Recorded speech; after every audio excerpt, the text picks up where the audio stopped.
On Saturday, world government forces began their attack on Libya.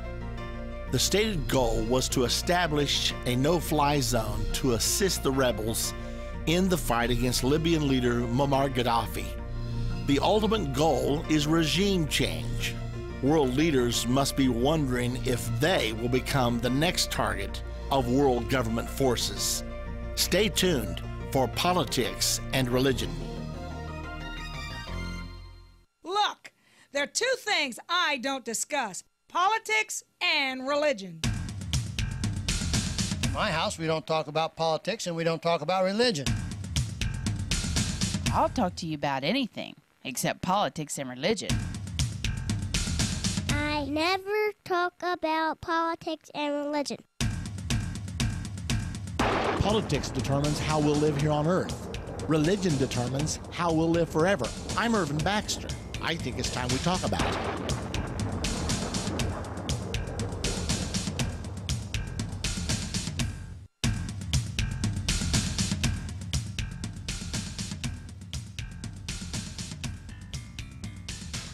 So tell me what you think of this.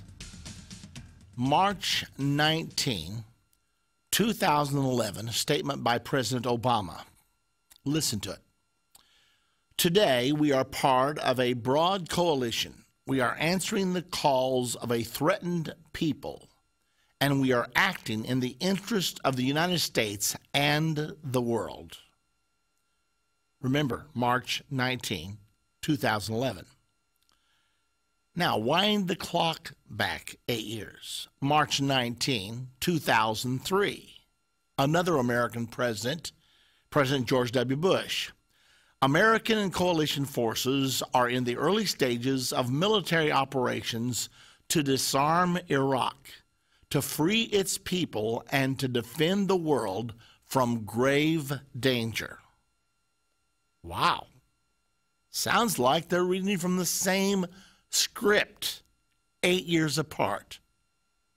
March 19, 2003, March 19, 2011. We are acting in the interest of the United States and the world, President Obama said, and President Bush said, to free its people, the people of Iraq, and to defend the world from grave danger. Whatever you want to say about it, it's all world government action. It all starts, at least that's the way the one started the other day, with a resolution from the United Nations. You get a resolution from the United Nations, then you move forward. Let me take you now to what I think is really going on here in this attack on Libya. This is a rehearsal for the Battle of Armageddon. I want you to think about this with me. I think we're seeing a rehearsal right now for the Battle of Armageddon. You have some kind of a reason that is trumped up, real or imagined, and then you get a resolution from the United Nations. You use media to try to marshal world opinion. Now, remember something. President Obama did not even talk to the Congress before this action. Well, he did talk to the United Nations, but he didn't talk to the Congress. He did talk to the United Nations, but he didn't talk to the U.S. Congress. Isn't that pretty amazing?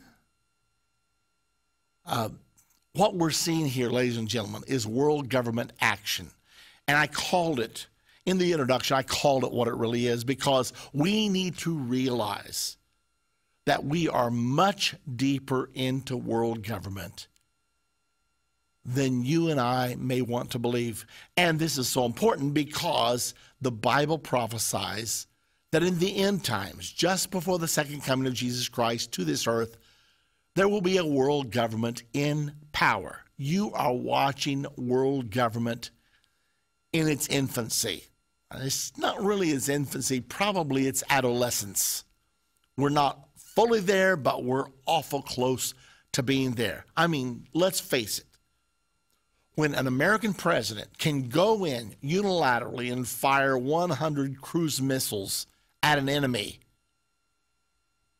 without a nod from the U.S. Congress, but with approval from the United Nations. So what are we really doing? Who really is calling the shots here? Now, what I'm telling you is the Bible prophesies a one world government. And when you hear the terms world community, international forces, globalization, when you hear those terms, those are terms directly describing a world governmental system that is in process of being set up right now. Now, somebody's got to call it what it is. And that's the reason I came on the program today with the world government began the bombing campaign against Muammar Gaddafi on Saturday. I did that on purpose because I wanted you to realize that's exactly what this is. By the way, we produced a DVD a little while back. You may have seen it. It became a TBN special. It's called World Government Forming Now. If you've not viewed it, and if you don't own the DVD, you ought to step right to the phone and call us right now and order your copy, because everybody in America needs to understand what this is. If Americans really understood that we're going into world government right now, we would not stand still for it. But right now, the Congress is like they're a bunch of yes men and women. It's like no spine up there. It's like nobody knows how to stop this juggernaut. Now, it wasn't, the Congress at least gave George Bush tacit approval, saying, whatever you have to do to protect the security of the United States of America, we give you authority to do it. So we sort of handed him a blank check.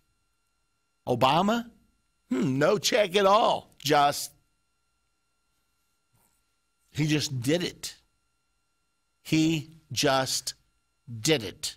Now, used to, according to the Constitution, that ancient document that is collecting dust on the shelf, you had to have a declaration of war by the Congress in order for the president to take us to war.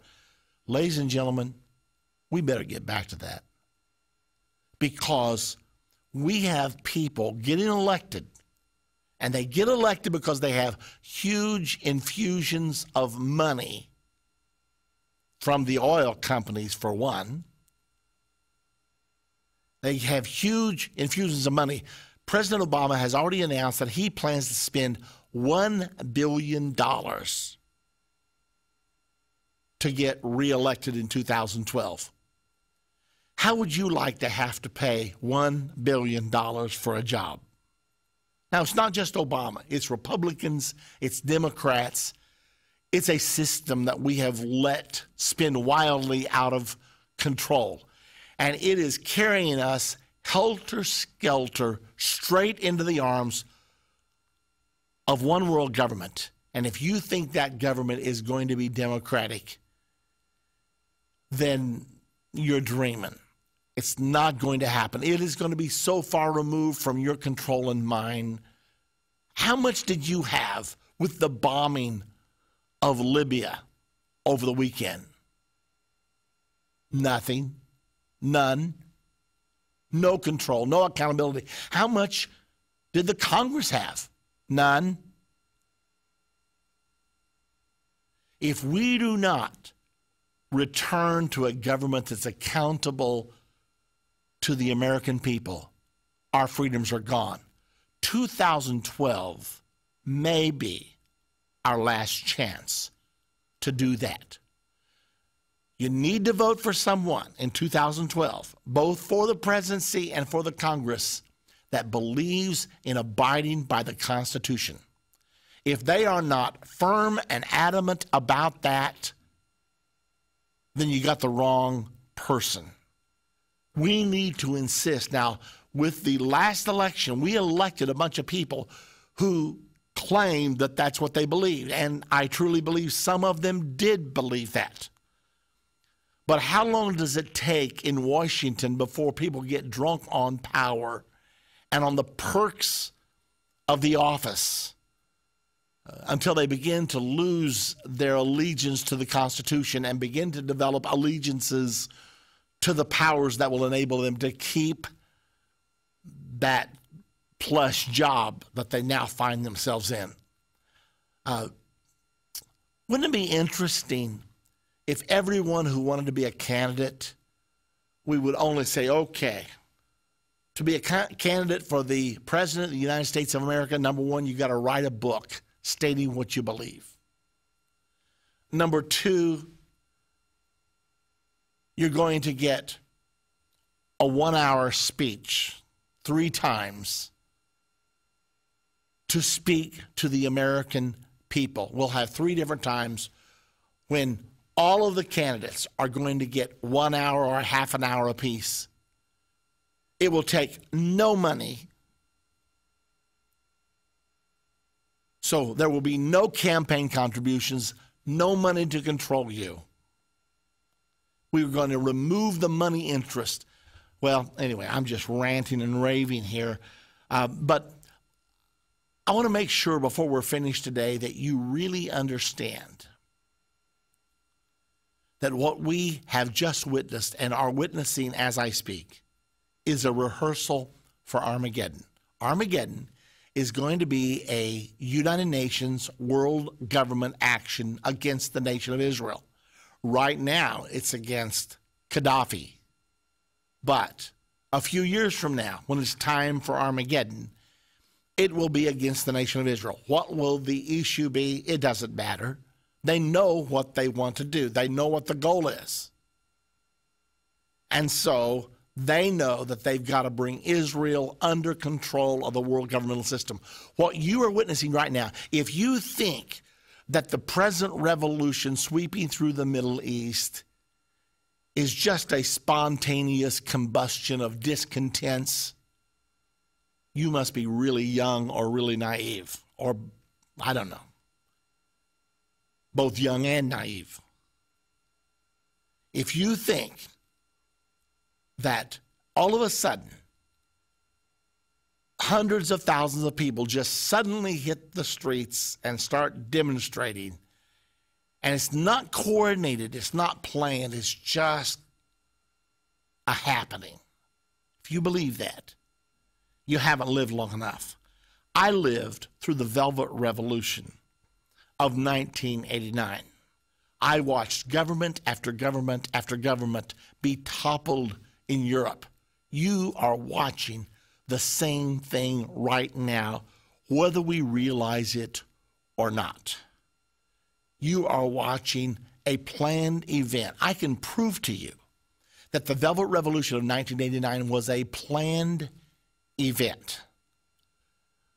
I'll never forget seeing Mr. Mikhail Gorbachev embrace and kiss on the cheek Mr. Erich Honecker, who at the time was the leader of East Germany. He was quoted as saying to Mr. Honecker, "Get with the reforms or be swept aside." Within 11 days, he was gone. Shortly thereafter, the wall came down. Everybody said, it's the defeat of communism. And yet the leader of the communist world, Mikhail Gorbachev, stood and applauded. It was all an illusion. It was all moving us toward the new world order, which is the one world government. Every Monday at 9 p.m. Central on the Church Channel and at 10 p.m. Central on Daystar, Irvin Baxter presents End of the Age. End of the Age is a 30-minute program which gives intricate details about how Bible prophecy is not only true, but also how it lines up so perfectly with events going on in the world right now. Don't miss one End of the Age program every Monday at 9 p.m. Central on the Church Channel and at 10 p.m. Central on Daystar. Visit endtime.com for more details or call 1-800-ENDTIME. When you think about Bible prophecy or the end of the world, what comes to mind? War, destruction, famine, disease, 666, mark of the beast, antichrist, false prophet, 4 horsemen, trumpets, seals, and vials. What about 2012? How does all of this affect you as a teenager in today's world? Those are all good questions, but the thing to remember is that Bible prophecy was not put here for us to be afraid of it, but for us to know what is to come. When I was a kid, I used to pretend that I could see the future.